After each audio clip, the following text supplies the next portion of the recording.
listening to Your Secret is Safe with Me, non-judgmental talk about infidelity with Dr. Marie Murphy.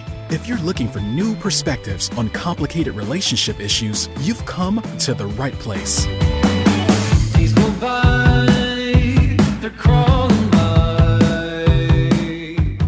Hi everyone, I'm Dr. Marie Murphy. I'm a relationship coach and I help people who are engaging in anything they think counts as infidelity to deal with their feelings, clarify what they want, and make decisions about what they're going to do. No shame, no blame, no judgments.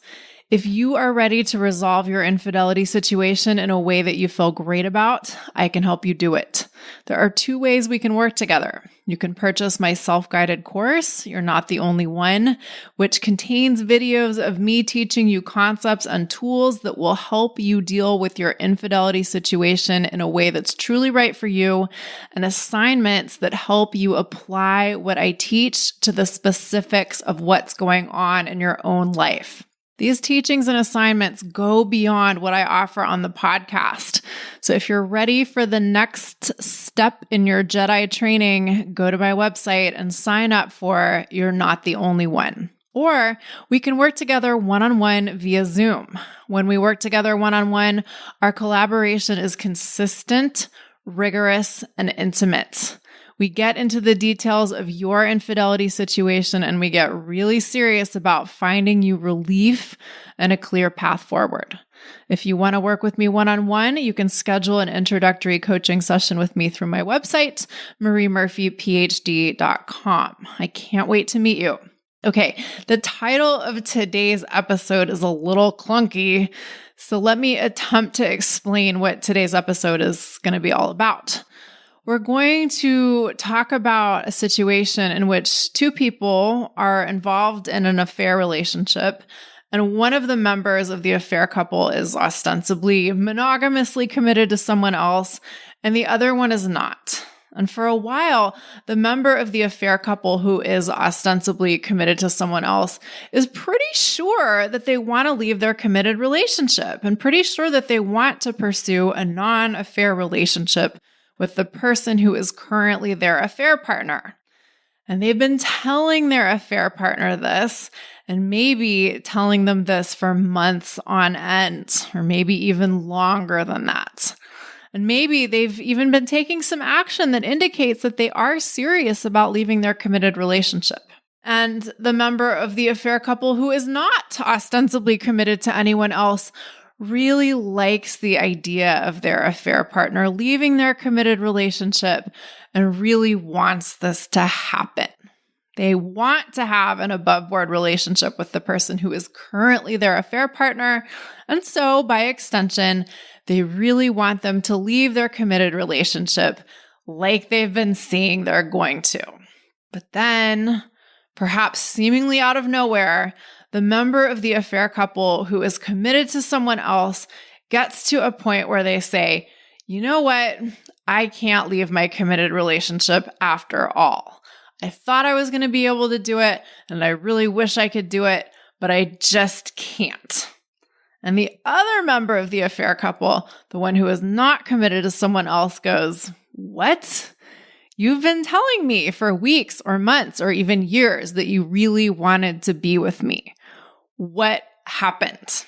And sometimes their affair partner gives them an answer that they just do not understand or doesn't seem like a good enough reason for them to have changed their plans and ended the affair relationship instead of leaving their committed partnership. And this is when I usually get the call, so to speak. The member of the affair couple who has been left reaches out to me and says something to the effect of, what the hell is going on? I thought my affair partner was planning to be with me. I thought they loved me. I thought they wanted to have a life with me. And now they've totally changed their mind. I don't understand. So today, I want to offer some insight into what very well could be going on when your affair partner rather abruptly changes course and decides they can't leave their committed relationship, even though they've been telling you for quite some time exactly how badly they wanted to do just that, right? I've worked with quite a few clients who are married or in a very committed relationship, and they've really wanted to leave their marriage for their affair partner, but ultimately got to a point where they decided they just couldn't do it. So for those of you who are wondering what on earth is going on when your affair partner decides to stay in the committed relationship that they've been telling you how badly they want to leave, here's the thing. I have some sense of what may be going on with them because I see this from the other angle regularly. And so I'll share some of the insights I have with you today. But the first and most important point, for better or worse, is that your affair partner's decision to stay in their committed relationship probably is not about you and how much they love you. That might not sound very reassuring at all, and for better or worse, reassurance isn't exactly the point of today's episode. If someone leaves you, or if someone decides they don't want to continue a relationship with you, and you aren't happy about that, there may not be any way to reassure you. There may not be anything to reassure you of. If you really wanted your committed relationship or your relationship to continue, and your affair partner has ended it and you're hurting, there may not be any way to instantly make you feel better. If someone has made a decision you don't like, there may not be any way to stop disliking this turn of events, at least not immediately. You can, however, mourn the loss and move forward. And that is something I talk about in another episode, which is episode 125, Privately Grieving the End of an Affair. So if today's episode isn't about reassurance, what is it about? It's about insight. It's about new perspectives. I can, at least quite probably, offer you insights into what may have prompted your affair partner's decision that you don't have, because I see these kinds of situations from a very different angle than you do. Or, I see the kind of situation that you're in from a very different angle than you can see your situation. I may not know your affair partner, but it's quite possible that I've worked with someone whose experiences are similar to your affair partner's experiences. Having different insights into what may be going on with your affair partner, or what may have been going on with your affair partner to prompt their decision, may not make the loss of that relationship instantly hurt less. It's really important to underscore that point. But having a different perspective or having different insights may help you start to think about their actions differently. And thinking about their actions differently or seeing their actions from a different perspective is likely to help you feel better. Maybe not immediately, but sooner rather than later. So for those of you whose affair partners have left you for reasons that seem bewildering to you, or just seem like bad reasons, plain and simple, I hope today's episode can provide some new perspectives that bring you peace. With all of that said, I'm going to talk about a few examples of what is sometimes happening when someone decides they can't leave their committed relationship for their affair partner after having ardently declared to their affair partner that they really wanted to leave their committed relationship. One of the more common things that I see happening when someone decides they can't leave their marriage or they can't leave their partner, even though they really love their affair partner, is they just can't deal with the idea of making changes in their family. Some people are sure that if they leave their spouse, all manner of bad things will happen. For instance, a lot of people are sure that if they leave their marriage, their relationship with their kids, if they have kids, will be irreparably damaged and their family life will go down the toilet, and that all of this will be really terrible for everyone involved, and it will be all their fault, that the lives of their family members have been ruined. Now, some people aren't quite that dramatic about it. Some people believe that they'll negatively impact the lives of their family members if they choose to leave their marriage. But some people are actually quite sure that if they leave their marriage, the lives of people they care about are literally going to be destroyed. Now, let me tell you, when I work with folks who have these kinds of concerns, I help them critically examine their fears about what might happen to their relationships with their kids and what might happen within their family life if they were to leave their marriage or their committed relationship. I help people critically examine the idea that they will, quote unquote, destroy the lives of people they care about if they choose to leave their marriage. I help people consider how they might deal with the impact that leaving their marriage might have on people they care about, if in fact people do experience a negative impact upon them choosing to leave their marriage, right? And sometimes people come to the conclusion that they will not, in fact, destroy their families if they choose to leave their marriage. Some people, upon closely examining their thinking and starting to think intentionally about what they have the power to create, decide that they can and will do everything in their power to ensure that their family relationships survive a change in their marital status. It is totally possible for a family to thrive even if a couple does not remain a couple, and some people really get on board with believing that this can be true for them. And when people believe that this is true for them, they tend to do everything they can to make it so. And then they prove themselves right. And it ends up being fantastic for everyone involved. And I will tell you that it is so satisfying for me as a coach to see this happen.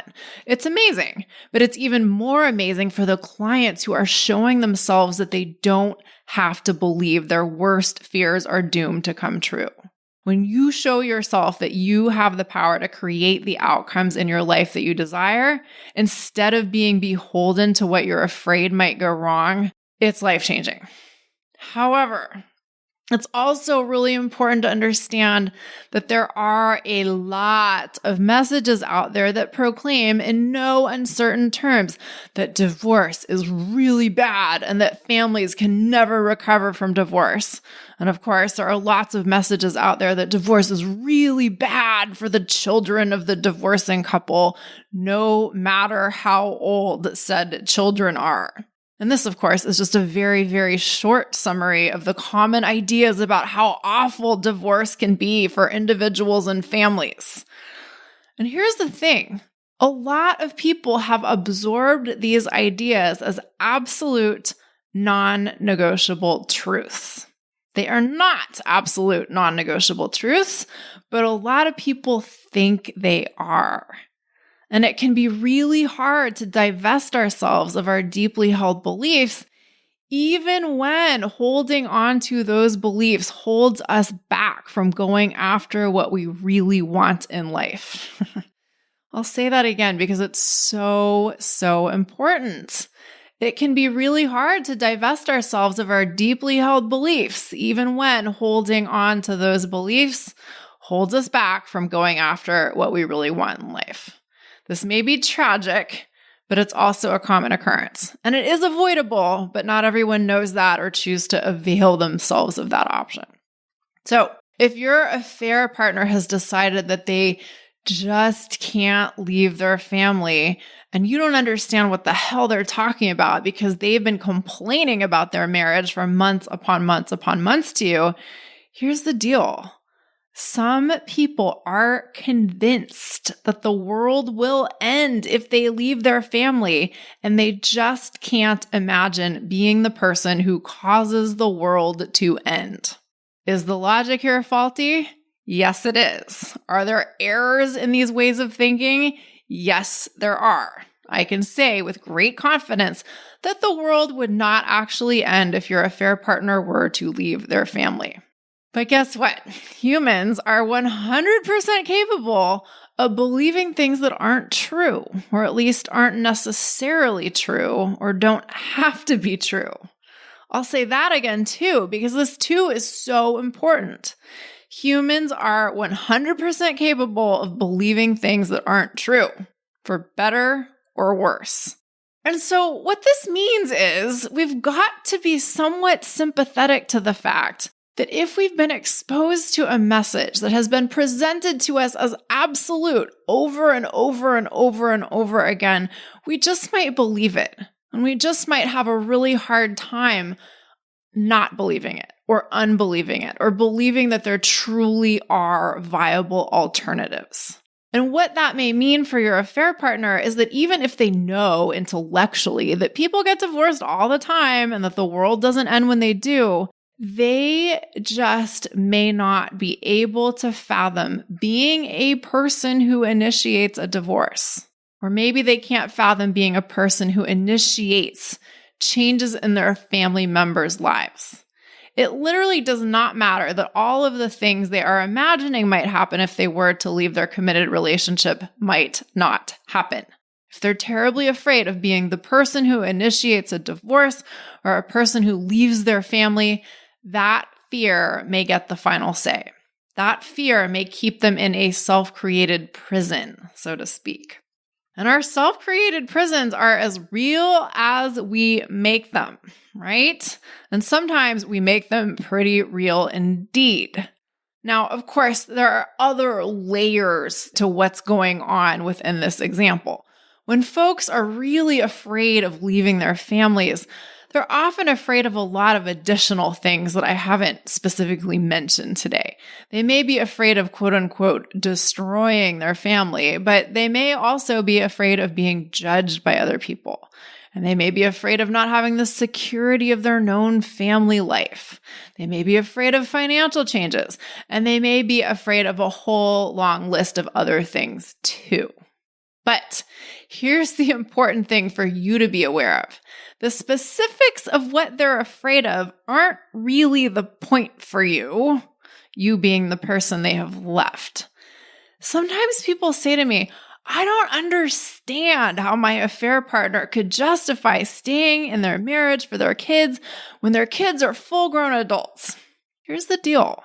When people believe their own fears or their own justifications, they will act accordingly.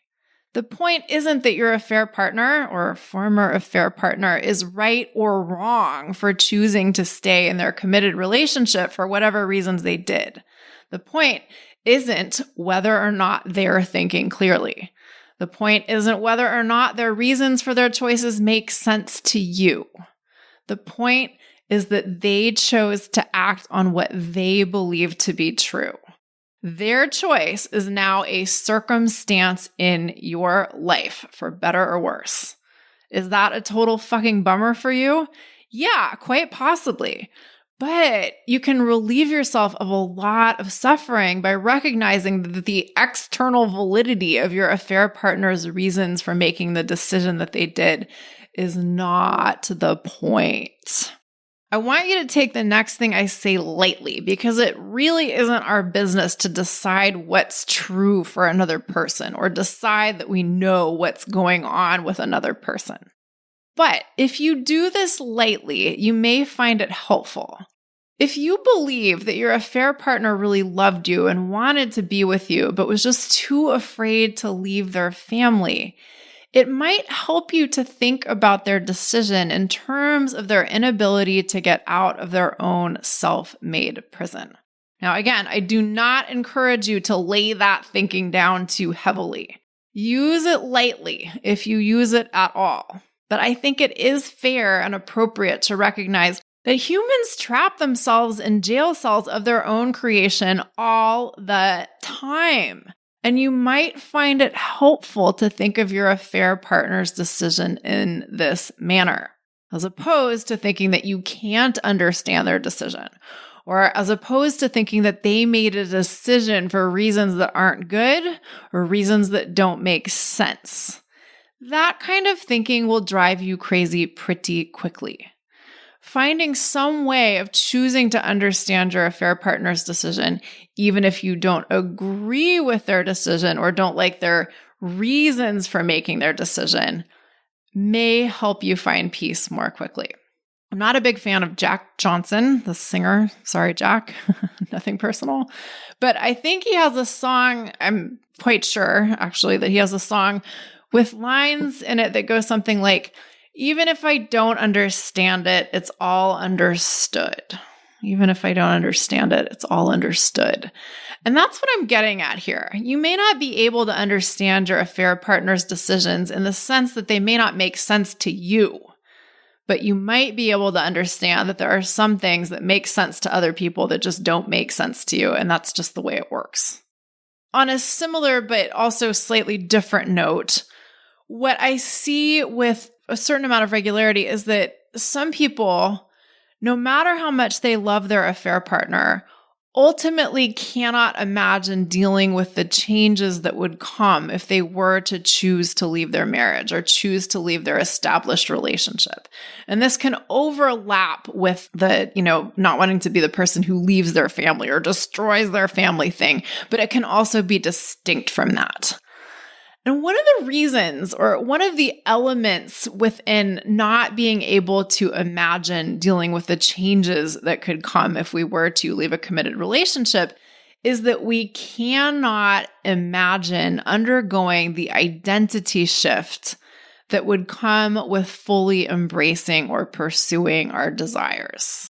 Some people can't quite imagine allowing themselves to undergo the identity shifts they're imagining for themselves, and some people can't imagine how they would deal with other people's responses to the identity shifts they're imagining for themselves. This definitely applies, at least at times, to folks who are concerned about leaving their families, right? Some people just can't imagine themselves as being the person who initiated a divorce or being known as the person who initiated a divorce by other people, right? Here's another example of how a seemingly huge identity shift can factor into your affair partner's decision to stay in their committed relationship. Sometimes people who are in a committed relationship that they consider heterosexual and have always considered themselves fundamentally heterosexual find themselves in a relationship that they do not consider a heterosexual relationship. They fall in love with someone of their own gender, or perhaps they get involved with someone who is not of the so-called opposite gender. Opposite genders are not a thing, by the way, but that is totally another story for another time. Anyway, when this happens, when somebody ends up getting involved with someone that kind of like breaks them out of the heterosexual mold, sometimes people are like, oh my God, this is great. It feels like everything makes sense to me now. I guess I'm queer, or I guess I'm gay, or I guess I'm whatever I want to call myself. I guess I'm not as straight as I thought I was. So I'm going to leave my marriage and I'm going to live in this new way with this new understanding of myself. And I'm super excited about that. That happens. And sometimes when people who have always considered themselves heterosexual find themselves having a very unheterosexual affair relationship, they freak the fuck out. Not necessarily because they don't love their affair partner and the experiences they're having with them, but because they can't quite get their head around what this new experience and this new relationship means for their sense of who they are.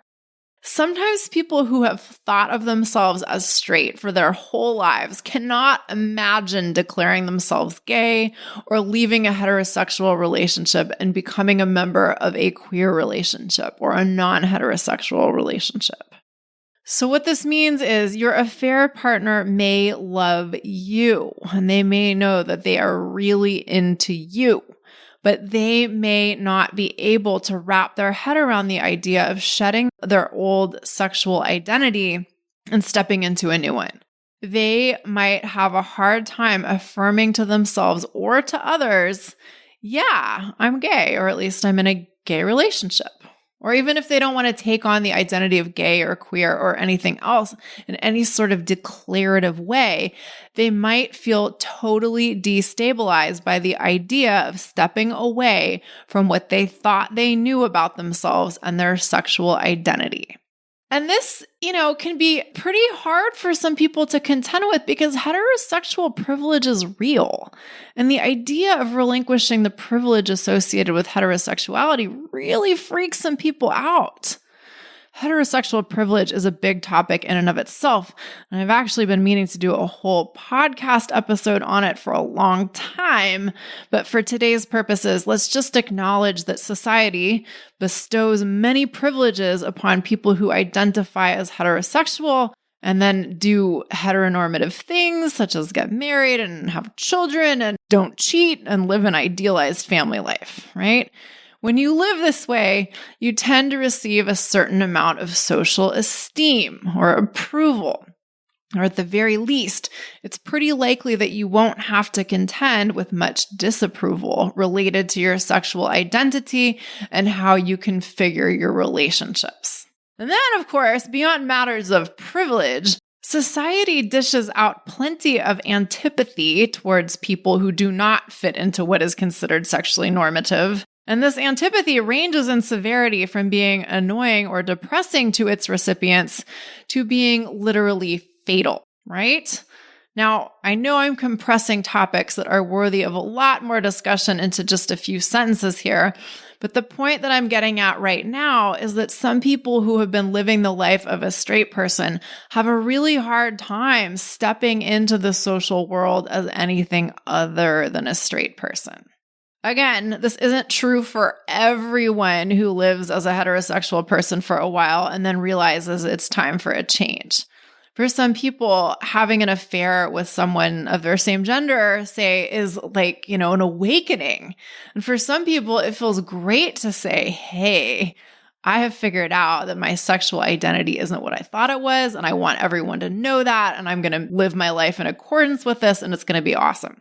For some people, that's the best thing in the world. It's the most liberating thing in their entire lives. But for some people, it's fucking terrifying. If you have been living the life of a queer person or a gay person or something other than heterosexual person, you may have some understanding of the fears that your straight-ish or formerly straight-ish affair partner has been contending with.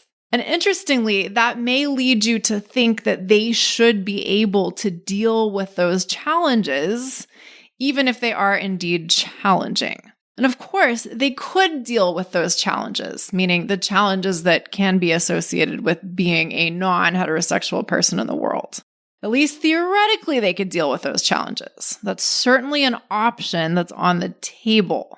But not everyone finds it within them to exercise this option, even if they really want to.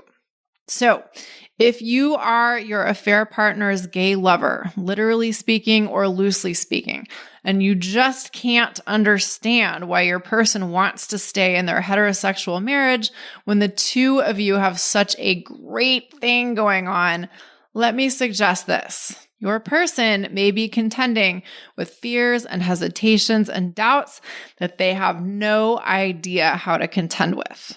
And what a lot of people do when they're experiencing fears and doubts and hesitations that they have no idea how to contend with is to opt for what seems like the path of least resistance.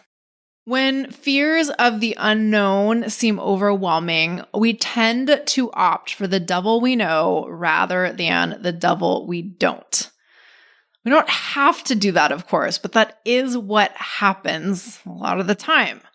It can seem a whole lot safer and easier and therefore fundamentally better to stick with something that is uncomfortable in a familiar way than to deal with the uncertainty that comes along with pursuing something new and different, even when it's something that we know we really want. If I had to boil today's episode down to one point, I'd say that people who choose to stay in their committed relationships after professing a deep desire to leave that relationship and pursue a relationship with their affair partner are almost always contending with a lot of fear of the unknown or fear of the uncertainty that will come with making big changes in their life. That's a generalization, of course, but I do think that it's a fair and useful generalization. Now, a lot of the people I talk to who have been left by their affair partner are like, but I just don't understand. We loved each other so much. I know they loved me. I know they really wanted to have a life with me. Why wasn't that enough for them to get over their fears? I think Morcheeba said it best. Morcheeba, if you are not aware, is a band from London that has been making music for a while now and apparently still is. I am not at all familiar with their recent work, but on Big Calm, one of their older albums, there's a song with lines that go something like, "Fear can stop your love. Love can stop your fear, but it's not always that clear." I might not have the lyrics exactly right, but I'm sure I'm pretty close. And I think this is a very important point. Sometimes love really does enable us or help us summon the capacity to deal with and surmount our fears. But sometimes our fears really get in the way of our love. Coaching can help us deal with our fears, for sure. And we also have to really want to deal with our fears if we're going to effectively deal with our fears. And sometimes dealing with our fears is just too damn scary. Now, on a different note, some people whose affair partners choose to stay in their committed relationships after declaring their undying love and allegiance to them come to me and say, well, this proves it. They never really loved me.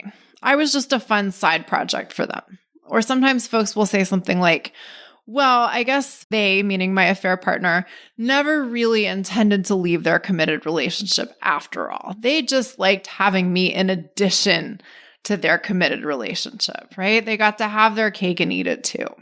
Now, I am as sure as I can reasonably be that some people tell their affair partners that they love them and they want to have a life with them and they're going to leave their marriage, and they don't really mean it when they say it. And they say it even though they know they don't mean it. But what I see among my clients is that the issue isn't really that they never meant what they said to their affair partner when they said it. Rather, what I see among the folks I work with is that, to go back to what I've been saying this whole episode, the issue is often that people really want to mean what they say, and they really want to do what they said they were going to do in terms of leaving with their marriage. But they're dealing with a level of confusion or fear or internal conflict that is so significant that they can't find the wherewithal to act on what they've said, right? So it's like they want to mean it, but they just don't quite understand what it's going to take to act on what they've said. Now, the other thing that I do see happening is that sometimes people really mean what they say when they say it, but they later realize that what they want has changed. Or sometimes people realize that what they are actually willing to do about what they want has changed. Sometimes people fall hard for their affair partner and they make a lot of big, bold claims about what they want and what they're going to do about what they want without really thinking through what they want or without really thinking through what they're saying to their affair partner. I do see this happening. Sometimes it feels so good to just declare your undying love for someone or tell someone that you want to run off into the sunset with them. And, bless people's hearts. It's great to feel connected with someone and to talk about building on that connection. But sometimes we say exuberant things without really thinking them through first. It is important for me to point out that my clients are a self-selecting group, right? So just because the people who choose to work with me are by and large not intentionally misleading their affair partners just because they can, that does not mean that other people out there don't do that. To echo what I said a moment ago, I am pretty sure some people do that. It's a big world after all, and people do all kinds of stuff. So is it possible that you never meant as much to your affair partner as they said you meant to them? Sure, it's possible. Is it possible that your affair partner just viewed their relationship with you as a distracting fantasy? Yeah, it's possible. But it's also possible that they genuinely cared about you and just didn't have their shit together.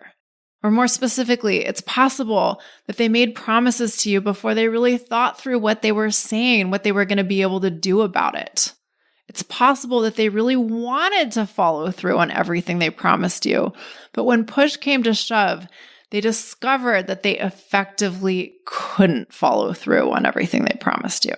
And those, I think, are the points we all want to be more attuned to. Sometimes relationships don't work out because one member of the relationship just doesn't have their ducks lined up in a way that is conducive to participating in the relationship. And when this happens, it can be a really sad thing for us, the person they left behind, if we really wanted to be in a relationship with them. And by the way, this happens all the time in non-affair relationships too. The reality is that relationships don't work out all the time, affair relationships or non-affair relationships. And it's not always because of a lack of love or a lack of desire to make it work. Sometimes one or both parties just aren't fully available to make a relationship work or aren't fully capable of making a relationship work. So, if your affair partner has chosen to stay in their committed relationship instead of leaving their committed relationship to be with you, and you think their reasons for their choice are terrible or bewildering or both, here's what I encourage you to do. Mourn the loss. Grieve what you shared with the specific, special someone you were involved with. And then use your experience with that person to refine your sense of what you want in a relationship. Use your experience with your affair partner or former affair partner to refine your sense of what sort of availability you want from a future partner or from future potential partners. I see a lot of other persons out there who think that the fact that their affair partner didn't choose them is an indication of their fundamental unworthiness, or it's an indictment of their worthiness, right? Folks think that if their affair partner had left their committed relationship to be with them, this would have been proof of their fundamental worth and lovability. And when their affair partner does not do this, they take it as an indication that they aren't worthy of the love they desire. This, of course, happens when non-affair relationships end too. And if you're thinking anything along these lines, what I suggest you consider is that A, someone ending a relationship with you is never a verdict on your fundamental worth or lovability, whether the relationship was an affair or not, whatever the reasons the relationship ended. And B, if your affair partner ends their relationship with you, there are almost certainly things going on with them that have very little to do with you specifically. Is that reassuring? Maybe, maybe not. But remember, I told you that this episode was about giving you insight and new perspectives and not necessarily reassurance. If you're still really stuck on the idea that your affair partner's reasons for ending their relationship with you don't make sense, I encourage you to consider that we're all operating on the basis of what makes sense to us. And what makes sense to us does not necessarily make sense to other people.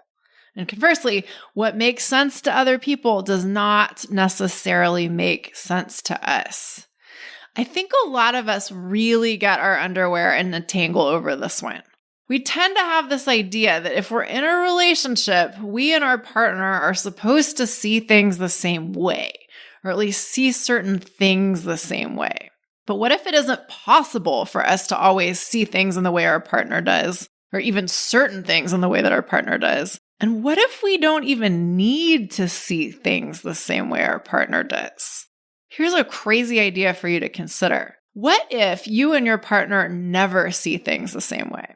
And what if we could never know if this were even the case or not? It's kind of crazy, right? But I think it's important to step away from this idea that we need to understand things in a particular way in order to be satisfied.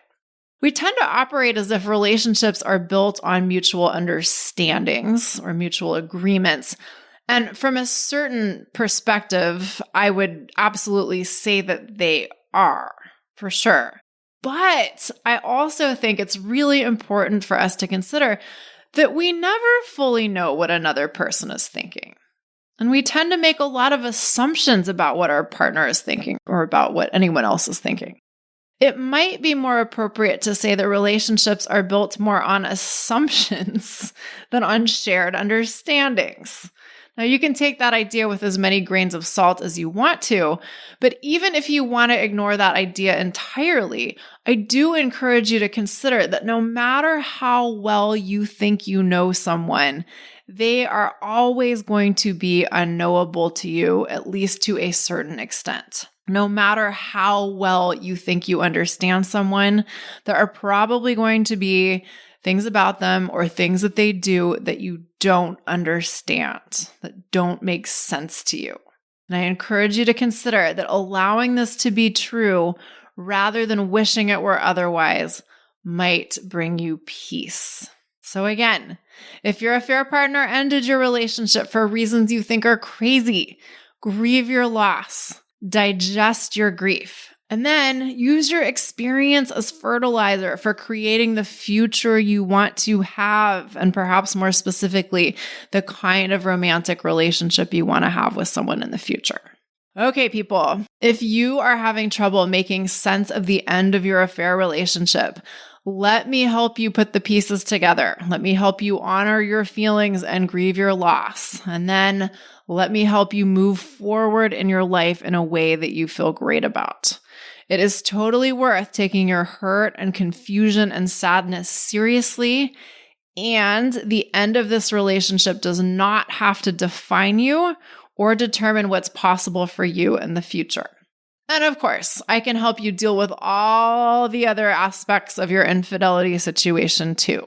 If you're ready to get to work, I offer confidential, compassionate coaching via Zoom, and you can schedule an introductory coaching session with me through my website, mariemurphyphd.com, or you can avail yourself of my self-guided course, You're Not the Only One, which gives you all of my most powerful teachings in video form, along with accompanying assignments, which you can access through an online portal anytime, anywhere. That's available through my website too. All right, everyone. Thank you all so much for listening. Have a wonderful day. Bye for now. Thanks for listening to Your Secret is Safe with Me with Dr. Marie Murphy. Make sure to click subscribe to get updates on our latest episodes.